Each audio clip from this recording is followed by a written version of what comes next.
It don't get any more peaceful than that right there, folks.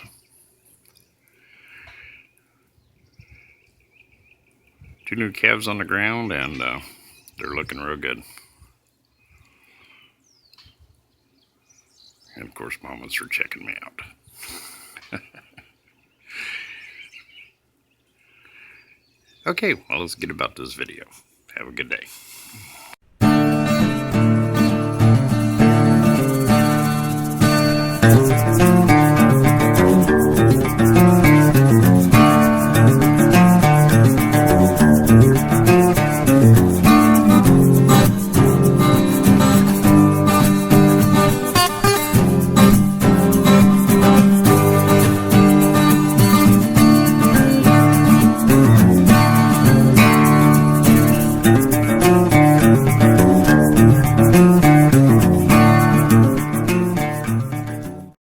Tennessee Homestead, how the heck are you?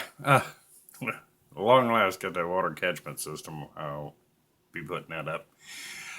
So let me talk to you a minute about kind of a prelude to water catchment systems. If you are using a water catchment system for drinking water, okay, and you have things like shingled roofs, okay, shingled roofs contain gravel, and some of it very fine, to the point of being powder. Not necessarily good for your health. It has petroleum products. Here again, not good for your health. And it also has very fine fiberglass fibers. As that roof ages, all these things end up flushing out of that system. Okay?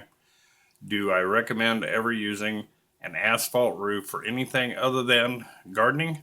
Absolutely not. Do not use it for drinking water. Okay? You'd be better off putting in a catchment system that you buy water for, or a well. Okay? Well is a good option straight across the board, and should be utilized anywhere where you can. I mean, when I was out west and looking at properties, I had looked at Utah, found a beautiful piece of land, very affordable. Thought, yeah, I'd like to have this. When I started doing the background and the research on the property, I quickly understood one thing. Getting a well put in Utah was pretty expensive, okay? Just no two ways about it. It was spendy. And it had a lot to do with the government got involved a lot in the wells, just a bit there in Utah. So, you know, and then you also have to look at your rainfall. Are you going to get enough gallons pumped into that system to maintain your home? Or are you going to be out buying water? So if you're looking at a water catchment system, if you have a pre-existing roof, one, you're going to want it to be metal. But not only that, if it's an older metal roof, you want to look at the condition of that roof. Is it rusting? Is the paint beginning to flake and peel? That all is going into your drinking water, okay? So keep that in mind.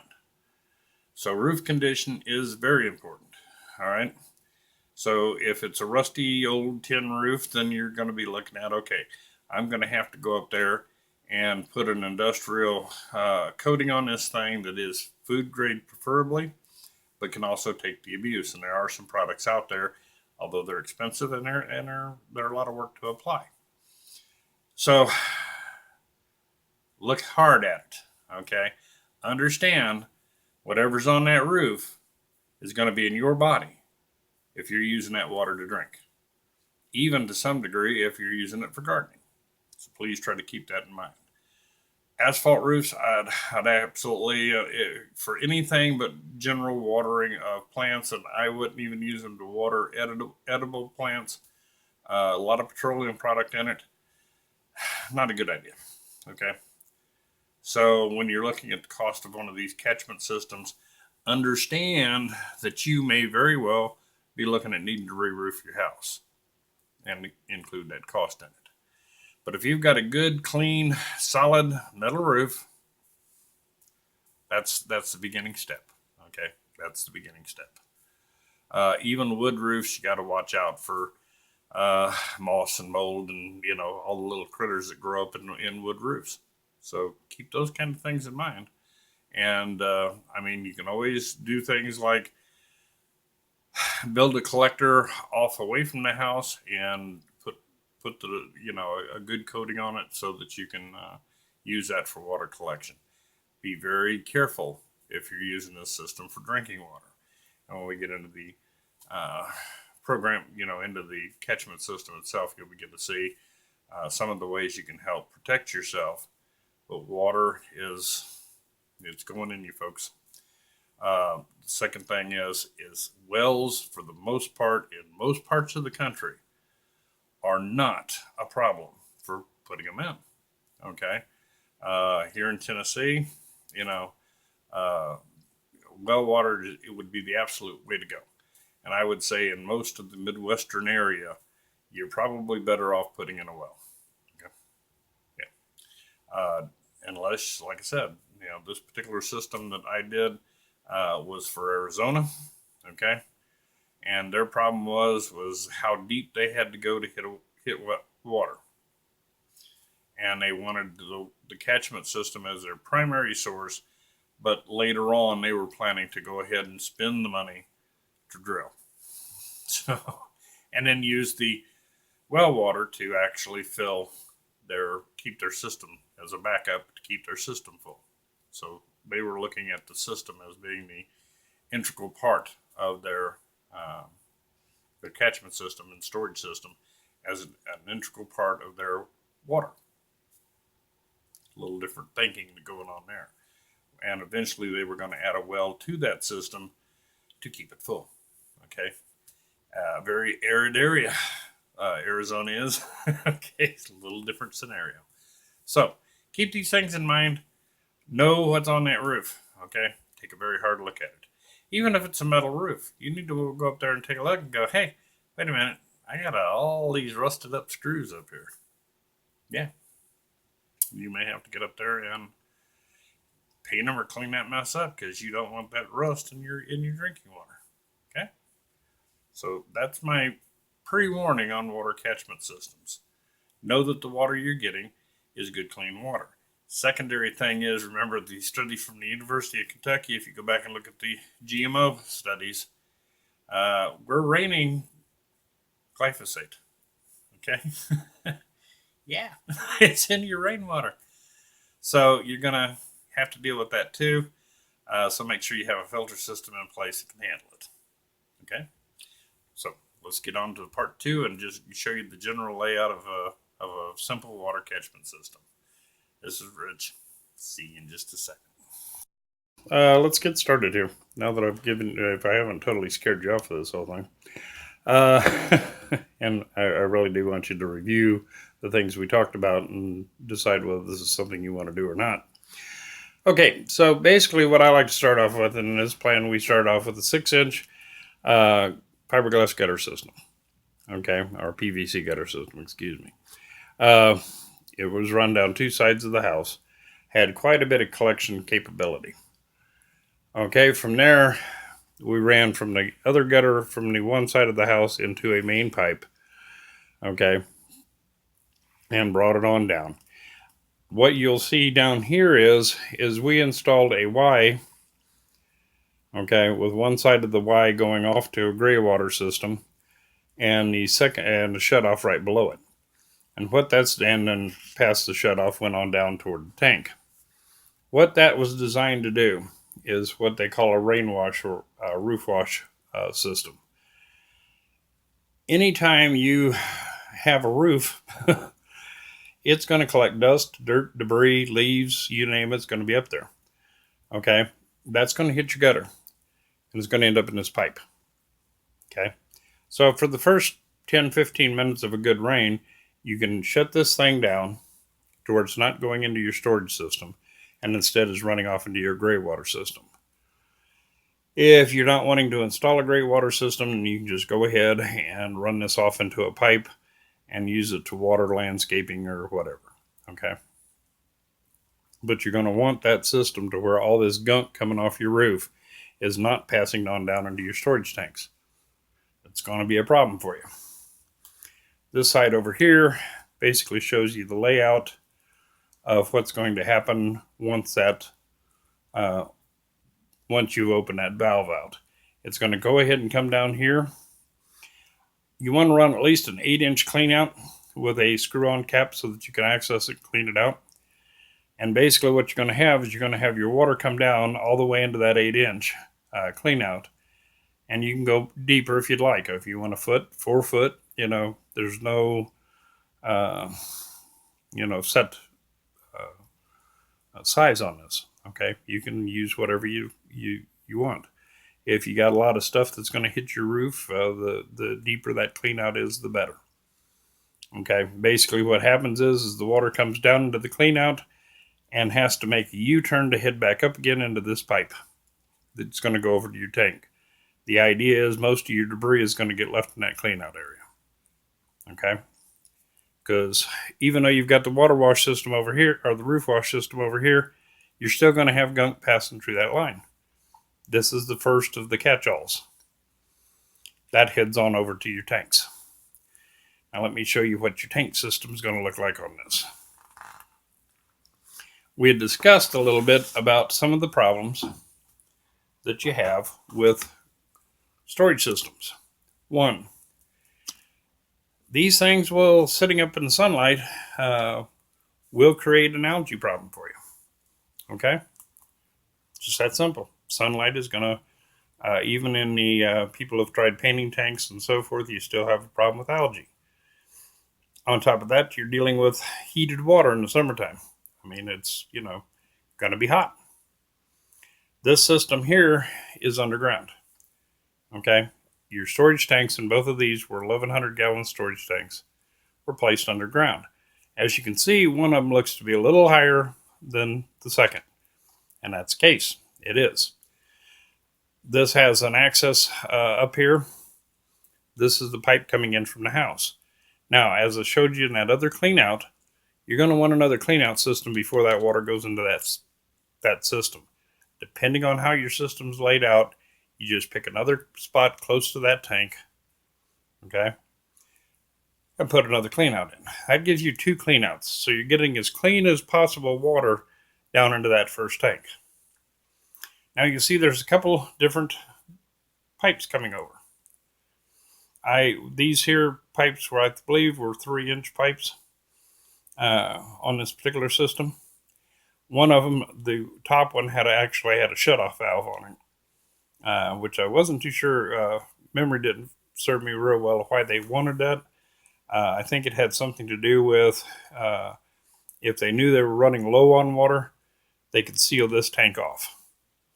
All right, this one they could access the top and see how much water was in the tank. This one they couldn't.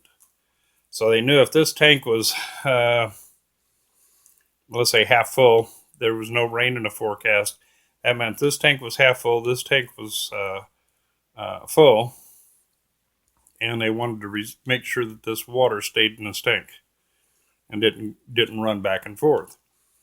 So on this particular system, you had a shutoff valve for the upper, and then your lower fill had a check valve to where this water could only flow one direction.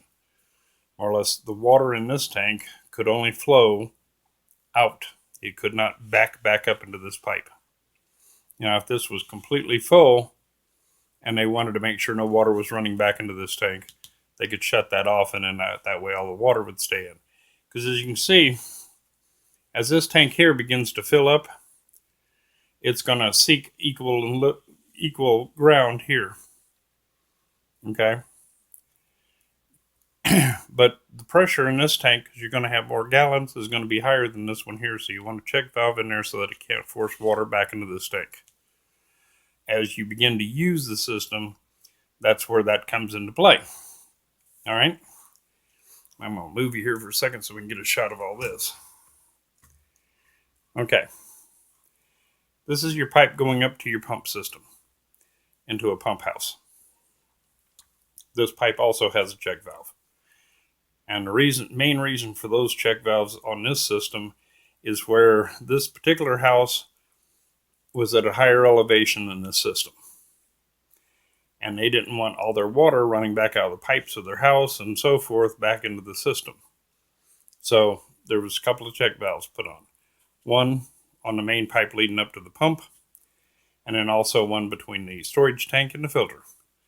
That one right there was the main one that kept water from the house flowing backwards. So this simple system was, you had a pump, and what we used was it was a pretty small, I think it was only like a 3/4 horse or maybe even a 1/2 horse pump for what they call a shallow well pump. That filled a storage tank. And you can buy these storage tanks from anybody that carries any kind of well equipment. And, it gives you a little backup and helps maintain pressure at the house evenly. Because without a storage tank like this, you end up with a fluctuation in your water pressure at the house. Now, this kind of a system requires a pressure switch of some sort in this line coming into this tank. And what this pressure switch basically does is you set it, let's say at 100 psi. You want to maintain 100 psi on that line. You set that for the 100 psi, and you can actually buy these for like 60 to 80 or whatever. But I'm going to use 100 just to keep it simple. If that water pressure in this system, this line system, drops, usually it's a 10 or 15 psi drop. Let's say it drops down to 90, 85 to 90 psi, that turns that pump on to increase that pressure back up to that 100 or whatever it's set as far as the pressure. Okay, that is what keeps a solid system going. So, like I talked earlier about the difference between this kind of a system and a well system, basically the same equipment. Okay. So that part of the investment you're not stepping by. All right. If you're really looking to have a water system, an off-grid water system, where you're not using a well, you're still going to have that same sort of equipment. Now this here was solar powered. I was quite impressed with that. But they also had a small generator that they could use as a backup if something went wrong with their solar system. Anyway, so basically your water's going to be sucked up by the pump, put into the tank, the storage tank, pressurizing the whole line till the entire line has whatever pressure it was set at. I don't recall, I think this one, because of the distance, we had 100 psi on it. Has an additional check valve between the filter system and the tank. Now this filter system they used here, it wasn't much more, folks, than something similar to a pool pump assembly, a pool filter. Simple filter. It was to catch the last of any debris that might have got into the system. They put it over here, but I think it was remodified to where the stuff coming up out of this pump went through the filter, that back to the tank and into the house. All right, but the drawings I was working off of had this original layout. So, and then inside the house, they had a really unique, and I did put it on here because everybody's going to be different. Had kind of a real unique system. Is it went into 2 hot water heaters. One was a fast recovery propane, and the other one was a extremely high efficient, low volume electric that they could run off their solar, so that they didn't have access to propane if something catastrophic could happen. They could still run off their solar and still have minimal hot water for their house. Pretty neat and elaborate system. Gave them over, with the storage tank and 2 ground tanks, it gave them real close to 2,500 gallons of storage capacity. These tanks weren't terribly expensive. I think they were around, I don't know, $700-800 a piece. But most of it's just simple PVC pipe, depending on how far away from the house you run it, so forth. You can save a lot on costs. Now, this one was put the way we put it. You can set these above ground and do the same thing with the system above ground. What they had done is, off of this pump house, they had come off with like a raised bed looking scenario and had covered it in light mulch. So it hid the entire system. They planted a few bushes around, away from the tanks and so forth. and it worked out real well for them. If you are going to go underground, one of my strongest recommendations is watch your backfill. You really don't want to backfill with hard dirt, because if you ever have to get in here and a pipe break, or you have to replace a check valve, things of this nature, it can be some real backbreaking work.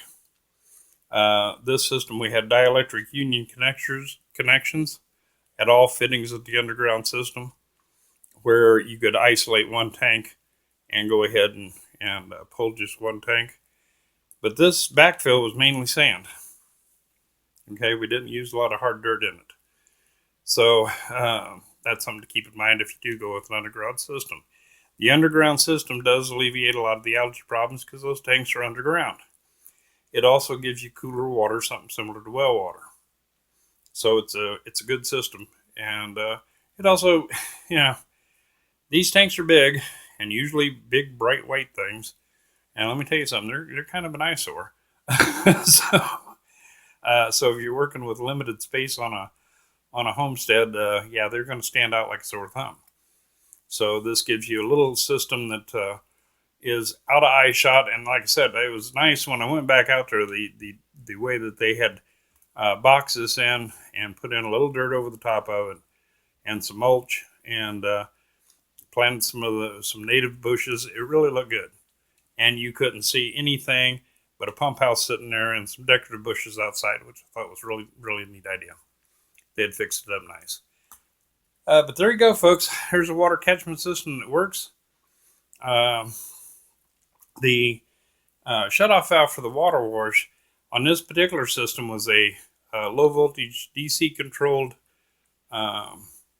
motor that activated it, and they had put a sensor switch up in the gutter to trigger the motor when it started raining. So these folks didn't have to do anything.